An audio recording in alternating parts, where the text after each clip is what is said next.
So, Jordan, since eto nga is closure, tatanungin lang kita, and we are not forcing you naman. May gusto ka pa ba sabihin sa kabilang party or okay ka na sa mga nasabi mo?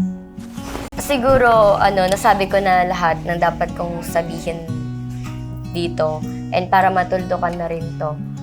And, ayun, sa mga fans na nadadamay, sana pare-pareho tayong mag-heal. Not now, pero sana maging okay na lahat.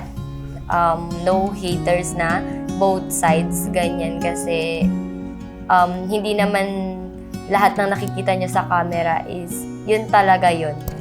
Gusto ko nang mag-heal and sana maging okay na rin lahat.